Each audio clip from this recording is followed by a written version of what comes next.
Hello, everybody. The name is Lumberlair Jr., and I am here with a pretty big guy who has some pretty big shoes to fill because he will be on every single Floorspace tour date from beginning to end. That is Mr. SSOS. Can I just, is there a proper way to say it, like, no, it's a sauce or something like that, or just spell it out? SSOS is great, yeah. Okay, just spell it out. This is a man, like I said before, already on the tour date for every single date on the Floorspace tour. And if you want to know why, all I can say is just this. 3 words.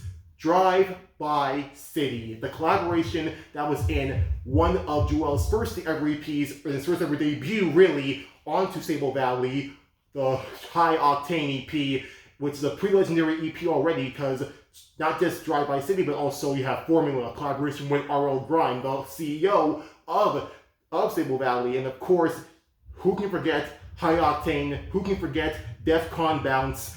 It just goes the freak off every time I hear it when I witness Juelz perform on stage in NYC, both in the Community Outreach Tour and when he headlined in Mission Ballroom with NRG. So NRG, Pauline Hare, Squire, and everyone else. But I've asked one question to you, SSOS. How does it feel to be on every single tour date? It's good. It's good. It's a bit of a grind at times. I'm coming from Vancouver, so a lot of my flights so far have been, the drive from Vancouver to Seattle, flying from Seattle to everywhere else. So there's been some long travel days, but it's been fun so far. And now the other question I want to ask is this is also with you being on all the dates, does it make you think should I play the exact same set, or am I gonna add a few special things here and there to keep people on their toes? I'm changing it up a little bit. I'm in the middle of finishing off an EP, so as those songs are being finished, there's something added in. Nice. That's the main part. That is definitely the main part. And I just want to ask this as well. When do you start producing and making music? Because my guess was going to be you started in 2019, because if you look on your SoundCloud, the first song you put up was your remix of Vanity Good on Me on July 10th, 2019. So I thought, okay, maybe this is a guy who's been producing and putting out stuff for 5 years so far, or I might be wrong if you want to explain. I started producing music probably 2016-ish. I used to have a different music project that was called Like This. Like This. That's actually a pretty good name. You hear it mostly on titles of songs, but nope, it's an actual DJ name. Yeah, it was a kind of more of a feature-based project.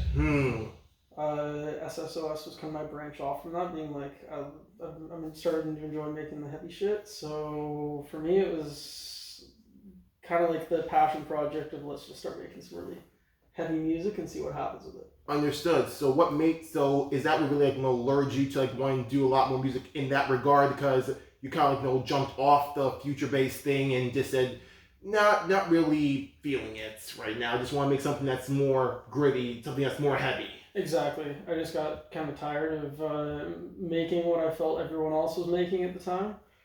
And I kind of started to find a little bit of sound in it, so what kind of inspired you to want to change? Is there a certain artist or sound that made you say, you know what, let's try that now, besides future bass? I don't know if it was necessarily so much that, over it was just I always enjoy the energy of bass music crowds a lot more.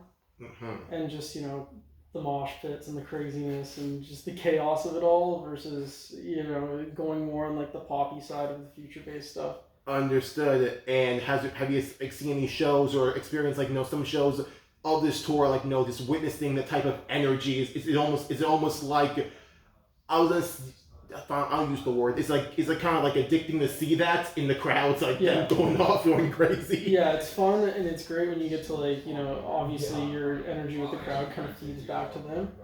So especially Salt Lake last weekend. Was crazy. We had the 360 stage and the crowd really showed up early. So that is amazing. And that was your first time ever doing a 360 stage, am I correct? It was my first time doing a 360 stage. And how did that feel to do that for the first time? Would you do it again? 10 out of 10, would you recommend for any DJ? I loved it. It was a little bit confusing at first because, I mean, you know, if you're used to playing on stages, normally if you see someone out of the corner of your eye behind you, they're trying to tell you something. Yeah. So for the first like 5 minutes of the set, I kept kind of like glancing over my shoulder because it was starting to pack up enough that it was getting behind me. It's that instinct of like who's behind me, but no, everyone is like surrounding me on all sides. There's people left, right, back of me. I can't just. And I don't think that stage was able to rotate or anything, right? You couldn't. So it was just you focusing on one area, and it was like, that said, will they even know? Yeah, exactly. Understood. But you would still obviously do it again. It just takes some getting used to doing more of that type of stage. I loved it. By the end of it, I was pretty dialed into it, and it was fun. It was just that first couple minutes of like getting used to there being people behind me. Understood. And since you said you're making a bit more music, it seems like you're not gonna like stray away from this again. You're not gonna be like, let me try something else that's gonna be like different and change your name again. You're kind of sticking with SSOS. Project is going forward.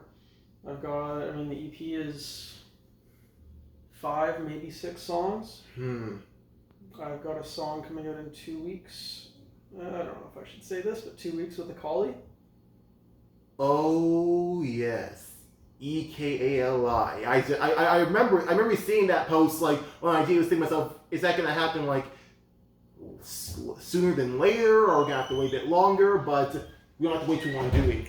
Don't have to wait too long. Okay, we don't have to wait too long. And that's amazing to hear. I'm glad you're collaborating with someone who's pretty big, legendary as him. That's pretty dang cool. But will you be maybe like looking at other labels as well? Like you already have your foot in the door with Sable Valley. Are there any other like labels that are pretty heavy that you want to leave your footprint on? I mean, can I say this? Awakening. Awakening. Is that a label? It's Ekali's new label. That's his brand new label. I had no idea. I thought it was just like him doing his own thing and then that was it. But no, he has his own label. Yeah. Well, you learn something new every day. I mean, it's just in the process of launching right now. So. In the process. Okay, so that's why. So I know what to expect 2 weeks from now. Will you be like one of the people starting off this label? Like one of the artists, it's like like how every label sometimes will have like a volume or a compilation where it's like we're a brand new label, we're gonna bring like these certain people on this list and we're gonna choose these certain people that represent it. Yeah, I don't know how much I can speak on as far as who else is all on it, but I think you're going to see a lot of music in the next couple of weeks. I can hardly wait. I want to say more. I don't know if that's like an NDA thing. I'm not going to get into. I don't know how much I'm allowed to tell. Understood. So I'll just stop right there. Now, as for the journey of SSOS and you growing to where you are right now, are there any people or artists that you wish to either collaborate with? Sorry to Ekali, but maybe you want to do any more work with any people on your list that you think I need to make a song with them. I mean, I think logically, like along the path with Sable, my number one probably all time would be RL.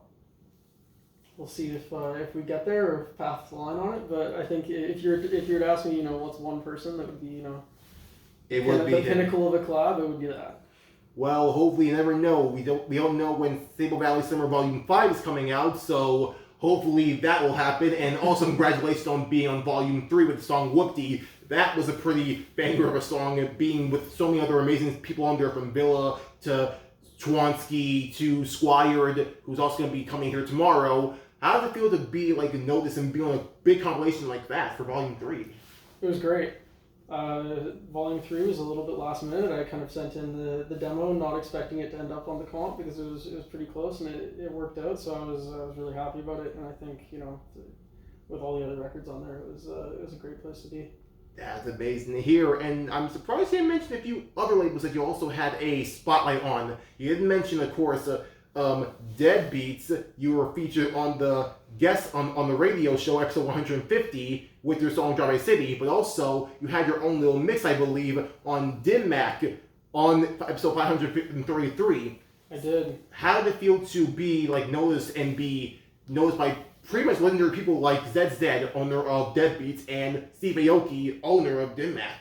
Yeah, it was amazing. I mean, especially with the support on Drive By City. You know, at the time that we made that song, it was a very different or mostly different sound than a lot of what was out there, and it was pretty crazy, especially sitting at home over COVID and watching that getting played through, you know, the amount of digital festival support that it got, and, you know, radio show mixes and all that. Is pretty surreal to see happen.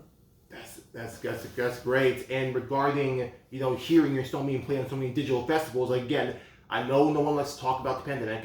I doubt anyone wants to talk about COVID-19. But I don't know if like you were starting like, you know, doing shows like IRL when you started like, you know, doing SSOS. But when we were still like in lockdown, was it like a good time for you? Like, you know, like trying to really work on your brand, work on SSOS, or was it kind of rough? Because it seems like you get a lot of like mixed reviews, like, oh, it was such a great time I was able to take a break, like really think about what I'm doing next. And other people was like, I'm stuck in this house. I want to get out. I think week by week, I spend a lot of time at home anyways. Mm-hmm. You know, what I do for my work outside of music as well is like all very much from home. So for me, I think the pandemic was probably a little bit less jarring than it was for other people. Mm-hmm. But it was kind of nice to sit at home and get that like yearning for festivals and crowd energy and all that to come back to kind of provide motivation. Understood. And I believe at this moment in time, there's a lot of motivation going through you right now, is there? Yeah, there is. Now I have to ask this one more question. Will there be any more songs with you and a certain someone who also is starting to leave their mark in Dim Mak, which is Juuku, since you did make a song with him, track number 4 of his debut EP, Lavender Dreams and Scarlet Nightmares. How did that song come to be, and will there be any more works with you two? That song came to be off of a demo that I had kind of had kicking around for a while, and Juuku and I connected, and he was building out songs for his EP, and I said, you know, I've got one if you want to work on it. And I sent him over the song. He put his touches on it, and that came to be. Once again, it was kind of like a last minute thing that came together quite quickly. Is there do you have like this like ability, or like do you like enjoy working on stuff like this like last minute, or is like something you usually like to, you know, take your time with making music and like trying to make a song that really is something you're proud of? I'd say I'm like hypercritical on everything. Mm-hmm. So, you know, as a result, I so like a perfectionist, or not necessarily perfectionist, but I just have a tendency to just sit on demos for a while, and, you know, I'll come back to them and I'll work on it, and then finally something will sound right to me. So, you know, I do have a tendency of getting stuff done last minute like that, just because it'll just suddenly work, and then the song's already done.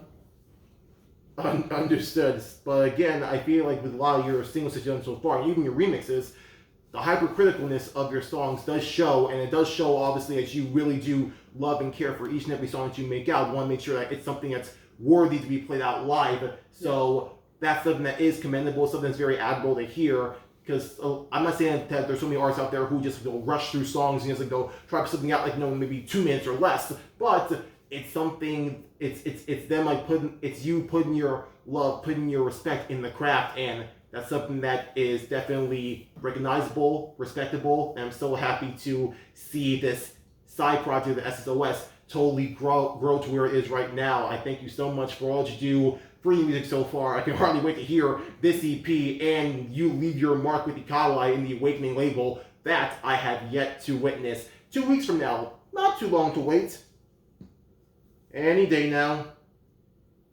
Any day. No, I'm kidding about this wait.